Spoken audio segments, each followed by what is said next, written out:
you ever heard of Byron Nelson?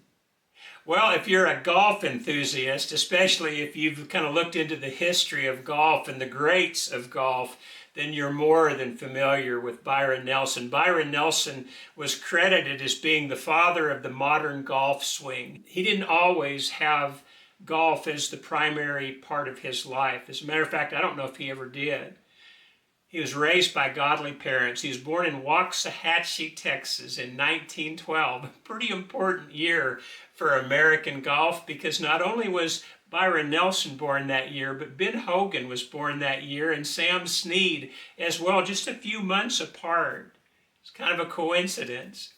And anyway, Byron Nelson grew up around Waxahachie on a cotton farm, and when he was 11 years old, he developed typhoid fever. And it hit him hard. He was 124 pounds when the fever started, and he was 65 pounds by the time he finally beat typhoid. And so it took a few years for him to get back on his feet, literally and figuratively.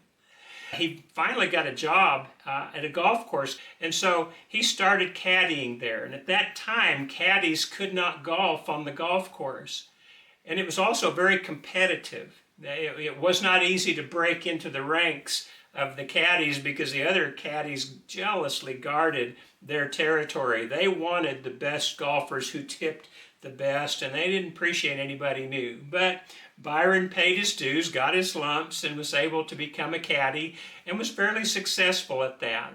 Again, they couldn't play on the golf course at that time, but the caddies would often play after dark. And Byron Nelson would actually put a white handkerchief over the holes so that he could see where they were, and he became a pretty fair golfer from that point. Well, eventually the country club that he worked at relaxed their standards, and by the time he was 14 years old, they had a golf club caddy tournament, and he won it. And the interesting thing about the way that he won that at the age of 14 was he was playing against a really good competitor. They tied at the end of the tournament, had to go into a 9-hole playoff, and he only won by 1 hole over a fellow by the name of Ben Hogan. And so they knew each other at a very young age and were friends, marginal friends, as much as friends can be that are competing for the same paycheck. A few years later, Byron Nelson turned professional. I believe it was about 1934 that he entered the PGA Tour. It was certainly up and coming at that point, and it took him a couple of years, but he started winning a little bit. Now we're at the height of the Great Depression. Maybe I should say the depth of the Great Depression, and money was hard to come by. He actually made it to a tournament called the Metropolitan Open. And he was so poor he couldn't afford to eat in the club with the rest of the golfers. He had to bring his own food. But he won that tournament, won a $750 check. And I suppose the rest, as they say, is history. Because from that moment on, Byron Nelson just took off.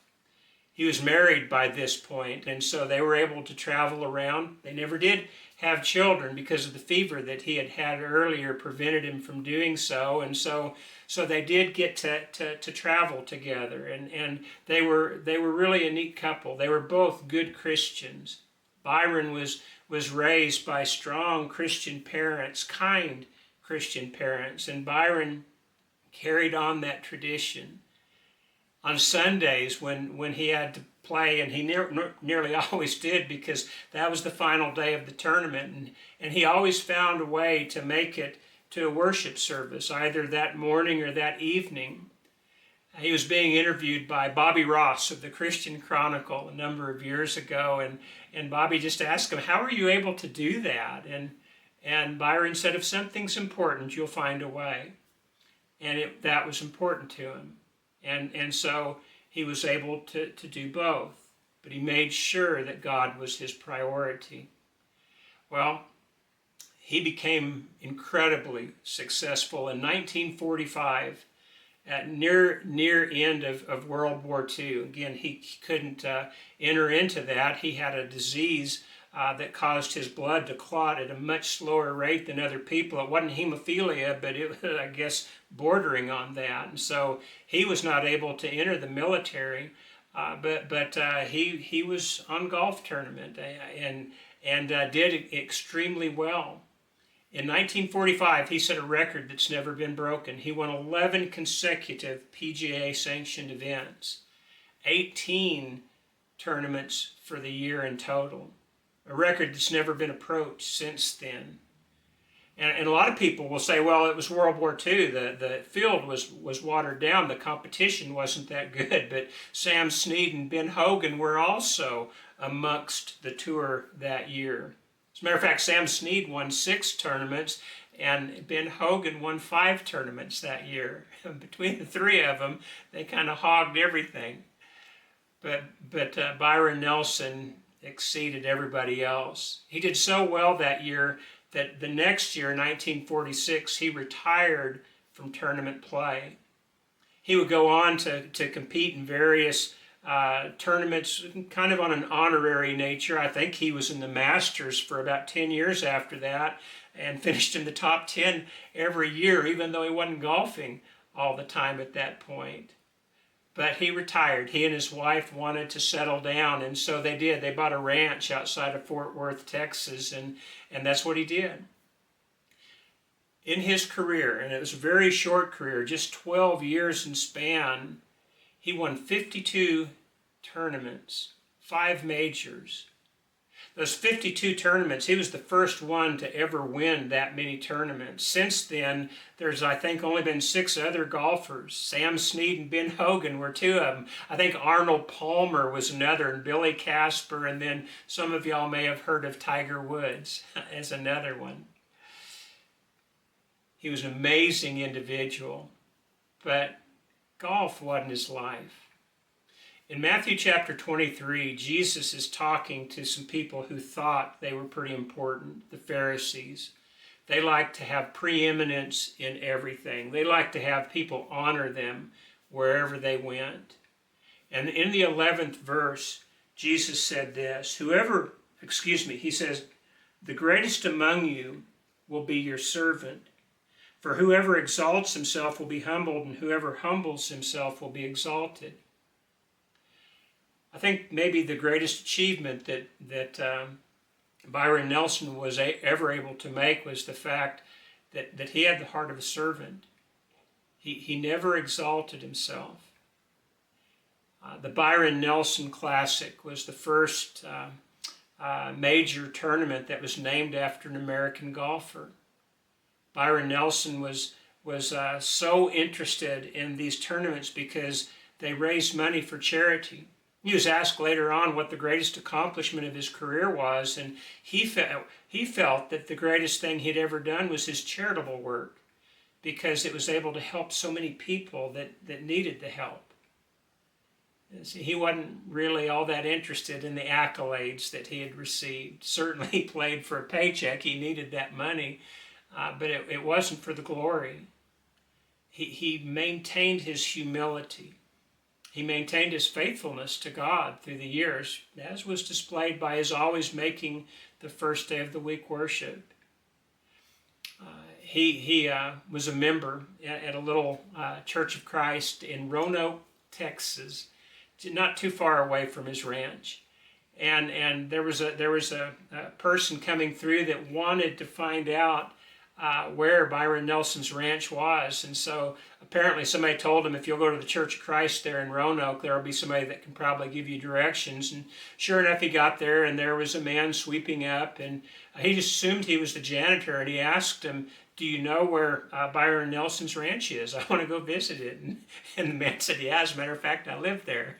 It was Byron Nelson. Well, what was he doing sweeping up the floor of the church? Had he come on hard times? And of course the answer to that's no. He just felt like every person, especially in a smaller congregation, had their part to do. Everybody was needed. And so he did what he could. And he was so humble that he didn't mind sweeping up after everybody else. As a matter of fact, he enjoyed that type of service. there's a lot of things we can do in life. There's a lot of great accomplishments that we can achieve that other people might even recognize as great accomplishments. Byron Nelson, I believe, was the second person to receive a lifetime achievement for golf. He was in the Golf Hall of Fame.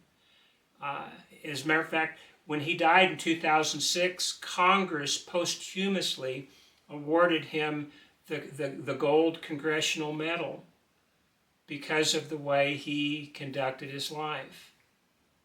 You see, the neat thing in life is this. If we keep our perspective, and if we put God first, and if we can keep a humble attitude, we can still enjoy great things, great accomplishments. But if we can keep rooted in the fact that we're but servants of God, then we're going to achieve real success. And someday, if we're faithful, because of the grace of God, we'll get to be with him forever. It was Jesus himself who said, "Whoever wants to be the greatest among you must be his servant." And Jesus was a servant until the very end, being obedient to God and dying on the cross for our sins. If you and I can emulate that, if we can keep a humility, even though we might attain some measure of fame or greatness in the eyes of other people, if we can maintain that humility, and if we can remember that we're here to serve, someday there will be a reward. Not because we deserve it, but because God is so good. And I suspect that Byron Nelson has already found that out. He went home in 2006 at the age of 93, nearly 94 years of age, after a good life, a life that had its measure of success and its measure of fame, but certainly more than its share of service, a service which Byron Nelson, probably one of the greatest gentlemen that golf has ever known, it was a service that he was glad to provide and that he humbly did for his Savior and for God. Well, I hope you enjoyed that. I really enjoyed reading about this, about Byron Nelson. I certainly heard about him through the years, but just digging into some of the things he had done, pretty impressive life. And so I hope you enjoyed that. Hope it gives you something, maybe just a jolt of encouragement for yourself to maybe become a better servant of God as well. Appreciate your tuning in. I hope we'll see you again next time. God bless.